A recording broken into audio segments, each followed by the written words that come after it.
¿Qué pesa más en la balanza de un país? ¿Aceptar dinero prestado o defender la libertad de decidir su propio destino? La pregunta, simple en apariencia, encierra siglos de historia, luchas y dilemas. ¿Hasta qué punto es posible comprar el progreso sin hipotecar el alma de una nación? ¿Es la ayuda financiera un puente hacia el desarrollo o una trampa invisible que aprisiona el futuro? Cada vez más, la respuesta desde África es contundente. La libertad no tiene precio. En los últimos años, el endeudamiento de África ha crecido de manera vertiginosa, como un río que se desborda tras una tormenta. Naciones exportadoras de materias primas, desde el cobre hasta el petróleo, han visto multiplicarse sus deudas, mientras sus economías sufrían el golpe de la caída de los precios globales. Por ejemplo, Nigeria, uno de los mayores productores mundiales de petróleo, vio cómo sus ingresos fiscales se desplomaban cuando los precios internacionales cayeron en 2015, obligando al gobierno a pedir nuevos préstamos para cubrir el déficit. Angola, cuya economía depende en gran parte del crudo, también enfrentó una crisis de deuda insostenible tras la caída de los precios. Ghana, famosa por su oro y cacao, se encontró atrapada entre la promesa de modernización y la realidad de pagos de intereses cada vez mayores.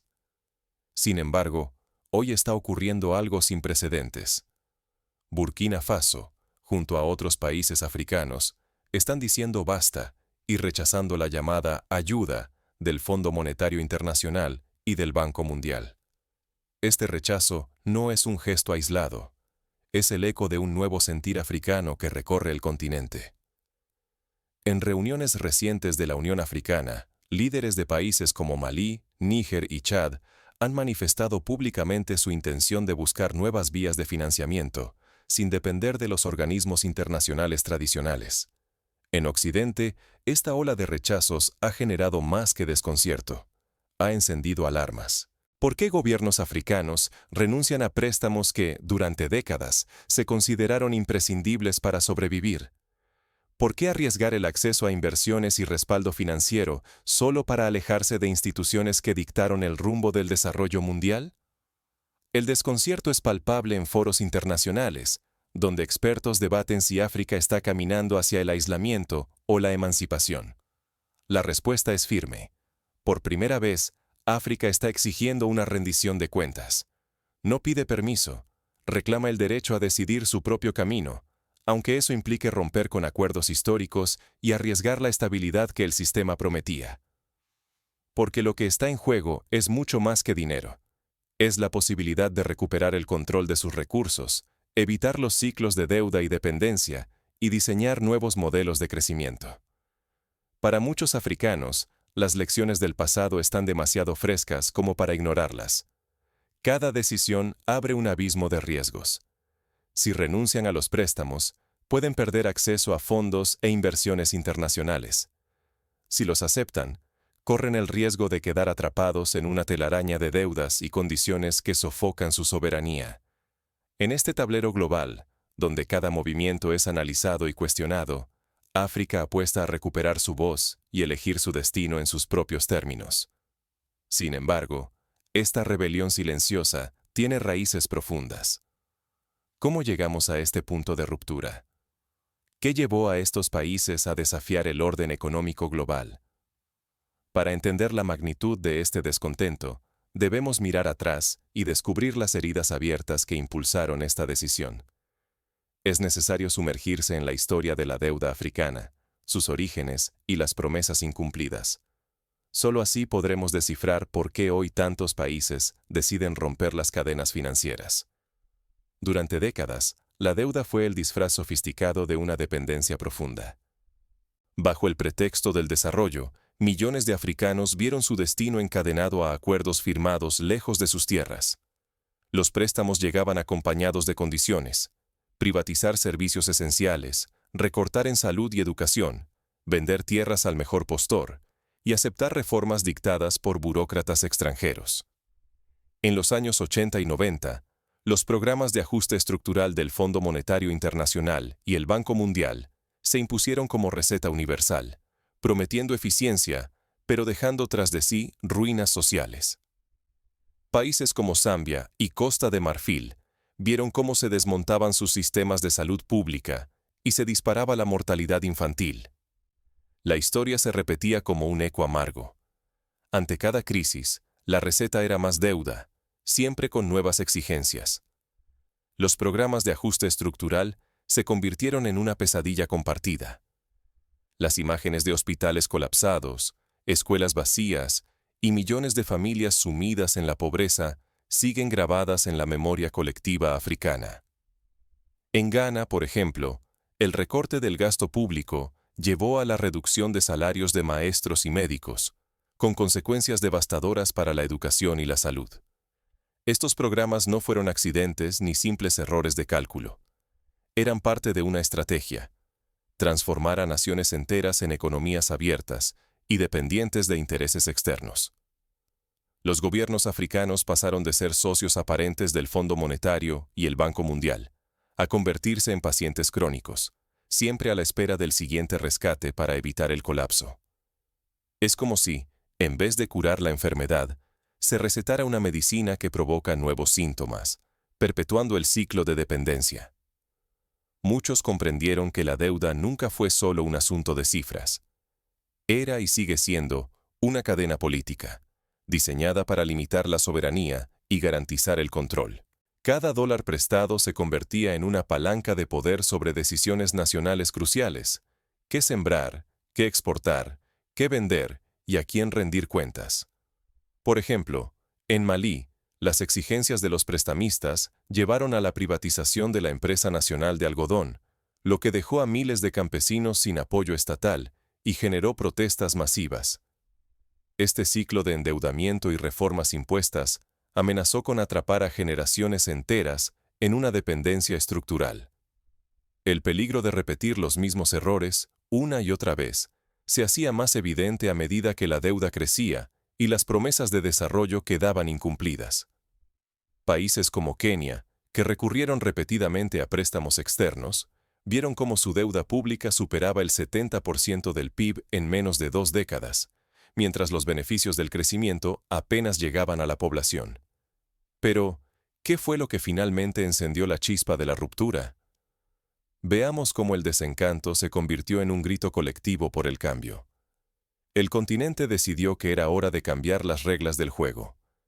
Así comenzó una nueva era de resistencia y reinvención económica. La ira se disolvió en lucidez. África, al fin, descifró el mecanismo que perpetuaba su opresión financiera. En el corazón del continente, países como Burkina Faso, Malí, Níger y Chad rompieron el ciclo de dependencia impuesto desde el exterior. No fue una rebelión simbólica, sino una decisión firme. Rechazaron préstamos internacionales y se negaron a seguir bajo reglas ajenas. Este acto de valentía recuerda a otros momentos históricos, como la Revolución de Ghana en 1957, cuando Kwame Nkrumah lideró el primer movimiento de independencia en el África subsahariana. La diferencia es que ahora la lucha se libra en el terreno económico. Kenia se encendió como epicentro de la indignación popular. Las calles vibraron con protestas contra las políticas de austeridad dictadas desde lejos, que exigían recortes en servicios esenciales a cambio de créditos. Fue el límite. La población rehusó aceptar más sacrificios impuestos por organismos distantes. En 2021, los kenianos organizaron huelgas nacionales y campañas en redes sociales bajo el lema Stop Loaning Kenya, obligando al gobierno a reevaluar sus políticas de endeudamiento. Las cicatrices son profundas. Décadas atrás, tras los recortes ordenados por el Fondo Monetario Internacional, hospitales colapsaron, escuelas cerraron y la pobreza se multiplicó. Esas heridas siguen abiertas y hoy alimentan una resistencia decidida. La memoria de la crisis de la deuda latinoamericana en los años 80, conocida como la década perdida, también resuena en África, recordando los peligros de una deuda mal gestionada. Ahora, una nueva generación de líderes y ciudadanos africanos alza la voz con una convicción inédita. La libertad no se negocia con quienes lucran de tu sumisión. Dejan atrás la búsqueda de favores y exigen soberanía económica real. En universidades y medios de comunicación se multiplican los debates sobre alternativas africanas al desarrollo, inspirados por experiencias asiáticas como la de Corea del Sur, que logró industrializarse sin depender de la ayuda occidental. La trampa ha quedado al descubierto. Desde medios y universidades crecen las denuncias sobre cómo la deuda externa se ha convertido en una nueva forma de colonialismo. Promesas de ayuda que hipotecan el futuro y frenan cualquier intento genuino de desarrollo. Documentales, libros y exposiciones artísticas abordan el tema desde perspectivas inéditas, creando conciencia en toda la población. El riesgo es enorme: quedar aislados financieramente, perder acceso a fondos y enfrentar represalias. Pero también se abre una oportunidad histórica: reescribir las reglas, decidir el propio destino y demostrar que existe otro camino hacia el desarrollo. Es un momento comparable a la descolonización de los años 60, cuando países como Argelia y Tanzania desafiaron los dictados de las potencias coloniales y buscaron modelos propios de progreso. Sin embargo, negarse a los préstamos es solo el primer paso. Si se corta el flujo del dinero externo, ¿cómo llenar el vacío financiero? La respuesta a esa incógnita trazará el rumbo de toda una generación. Aquí surge la necesidad de creatividad y cooperación. ¿Puede África financiar su desarrollo con sus propios recursos? ¿Qué instrumentos pueden sustituir al crédito externo? La atención se traslada de la protesta al laboratorio de ideas. ¿Qué alternativas puede forjar África sin depender de capital extranjero? La siguiente jugada será decisiva para el futuro del continente. Intelectuales, empresarios y organizaciones comunitarias se reúnen en foros como el Africa Innovation Summit, donde se debaten soluciones como la creación de fondos nacionales de inversión, la movilización del ahorro doméstico y la cooperación entre bancos regionales. Una revolución silenciosa se extiende. África empieza a financiarse a sí misma. La riqueza africana nunca se esfumó. Siempre estuvo presente, pero durante generaciones fue mal gestionada y, sobre todo, extraída sin descanso hacia otros continentes. El verdadero problema nunca fue la escasez de recursos, sino quién tenía el control y quién decidía su destino. Hoy, en pleno Sahel, países como Burkina Faso, Malí y Níger han tomado una decisión histórica: refinar su propio oro en casa y crear fondos soberanos que protejan sus riquezas. Al dejar de exportar lingotes sin provecho real y construir reservas nacionales, marcan un antes y un después en la autonomía financiera africana. Esta estrategia recuerda las políticas de Noruega con su Fondo Soberano Petrolero, que ha permitido al país escandinavo invertir en salud, educación y tecnología. Pero esta transformación va mucho más allá del oro. Por toda África avanza la Red Panafricana de Pagos. Por primera vez, los países africanos pueden comerciar entre sí usando sus propias monedas, sin depender del dólar ni de bancos occidentales. Ya no hace falta que cada transacción pase por centros financieros extranjeros. Ahora, el valor circula y se multiplica dentro del continente. El Acuerdo de Libre Comercio Africano, firmado en 2019, es otro paso clave.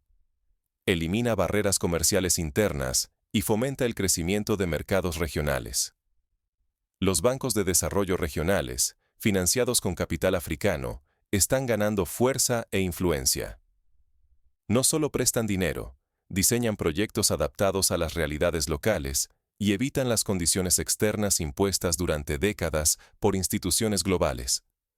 Es un modelo que prioriza la inversión en agricultura, infraestructuras y educación bajo soberanía africana. El Banco Africano de Desarrollo, con sede en Costa de Marfil, ha financiado proyectos de electrificación rural que han beneficiado a millones de personas. Los proyectos emblemáticos se multiplican. Por ejemplo, el Banco Postal de Burkina Faso, respaldado por el propio oro nacional, facilita créditos a familias y pequeños negocios sin depender de ayuda exterior. En África Oriental, consorcios digitales regionales están creando plataformas propias para pagos electrónicos, conectando a millones de personas y empresas. La innovación, ahora, también habla con acento africano. Empresas como Flutterwave y M-Pesa están revolucionando la inclusión financiera, permitiendo transferencias y pagos instantáneos, incluso en zonas rurales alejadas.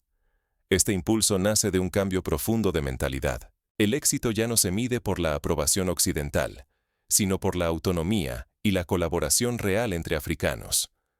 El viejo sueño de independencia, tantas veces frustrado, empieza a materializarse en la economía cotidiana y en la percepción colectiva del continente. Iniciativas como la Semana Africana de la Innovación celebran los logros locales y reconocen a jóvenes emprendedores que están transformando sectores clave como la agricultura, la energía solar y la tecnología biomédica. Sin embargo, el camino está lleno de desafíos. Construir instituciones sólidas desde cero, protegerlas ante sabotajes externos e internos, y resistir las presiones de potencias acostumbradas a dominar la economía africana, será una verdadera prueba de fuego. El futuro de millones de personas depende de que este nuevo modelo logre consolidarse.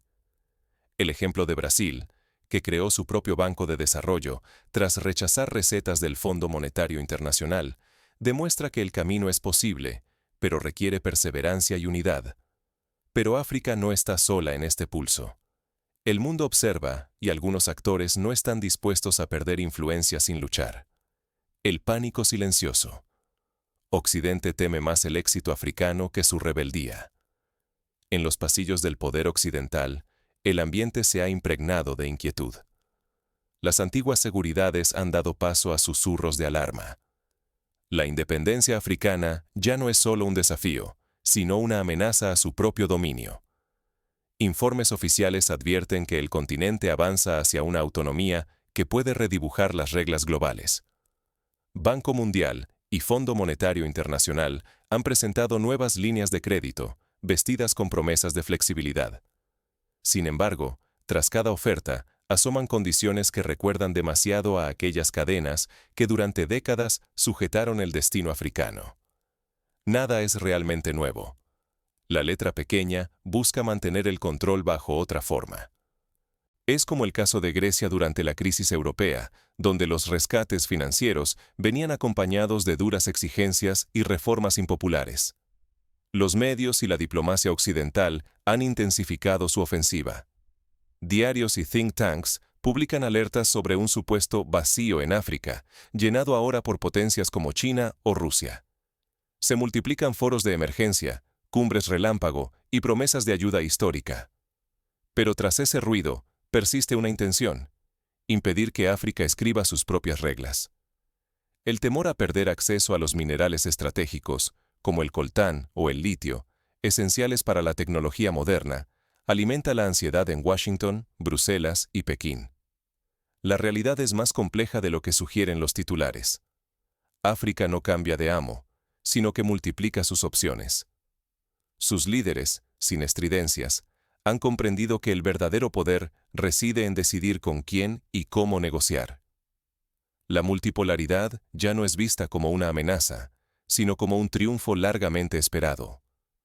Los acuerdos recientes entre la Comunidad de África Oriental y países del sudeste asiático muestran que la diplomacia africana se está diversificando y ganando protagonismo. Una nueva generación de economistas y políticos africanos ha irrumpido en escena. Ya no negocian desde la urgencia, sino desde el conocimiento. Saben el valor exacto de sus minerales, de sus tierras y de su mano de obra. Ahora exigen auditorías, revisan cada cláusula y no aceptan garantías vacías. La diplomacia africana se ha hecho pragmática, menos dependiente de la retórica y más enfocada en resultados concretos. En Senegal, por ejemplo, el gobierno ha renegociado contratos mineros para asegurar una mayor participación estatal en las ganancias. La independencia económica deja de ser un eslogan para convertirse en un plan de acción. Lo que está en juego es la capacidad de financiar infraestructuras propias, proteger monedas nacionales y decidir el destino de los recursos del continente. Por primera vez en muchas décadas, los términos de las alianzas ya no se dictan en Washington ni en París, sino en las capitales africanas. Lagos, Nairobi y Addis Abeba se consolidan como centros de decisión y debate. Sin embargo, el camino es frágil. Los nuevos sistemas pueden ser saboteados o capturados por intereses externos o incluso por élites locales que buscan perpetuar su poder. La vigilancia y la transparencia serán tan decisivas como la valentía. La experiencia de Venezuela, donde la riqueza petrolera no se tradujo en desarrollo sostenible por falta de instituciones sólidas, es una advertencia sobre la importancia de la buena gobernanza. El tablero mundial se reordena ante nuestros ojos. Occidente busca reengancharse, pero África responde con la confianza de quien entiende, al fin, la magnitud de su fuerza. El verdadero temor ya no es al castigo, sino al éxito de un modelo que podría inspirar a otros continentes a romper sus propias cadenas. Países de América Latina y Asia observan con atención los movimientos africanos, buscando lecciones para sus propias batallas contra la dependencia. Pero la transformación no está garantizada. El futuro de África depende de cómo defienda sus conquistas frente a las amenazas internas y externas. La revolución más poderosa es la que ocurre en la mente. Nadie puede revertir una idea que ya ha echado raíces profundas. El poder de la educación y la conciencia colectiva será decisivo en esta etapa.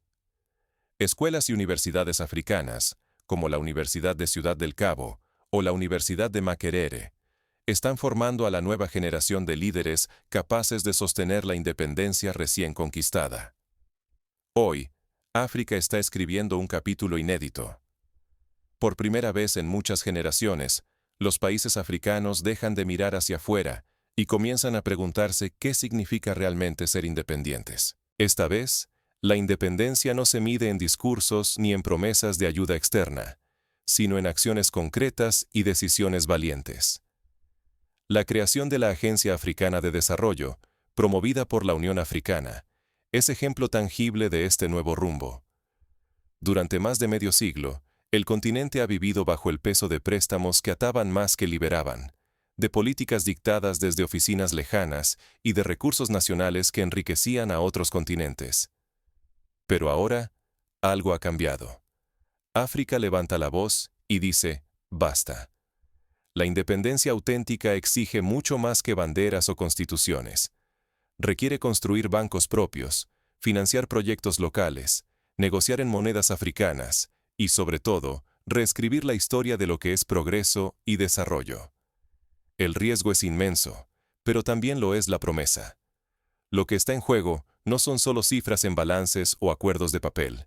Está en juego la soberanía real, la capacidad de proteger las riquezas naturales y de decidir el rumbo propio sin interferencias externas.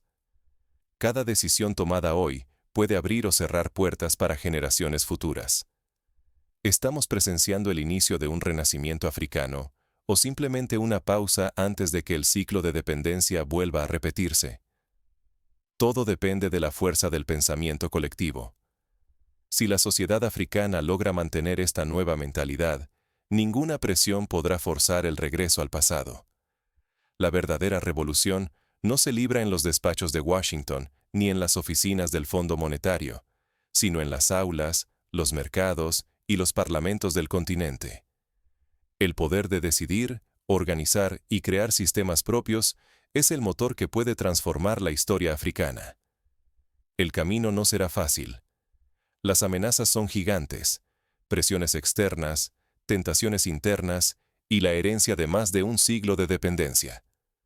Sin embargo, por primera vez, la historia está realmente en manos de los africanos. La pregunta ya no es quién ofrecerá un préstamo, sino cómo quieren construir su propio futuro.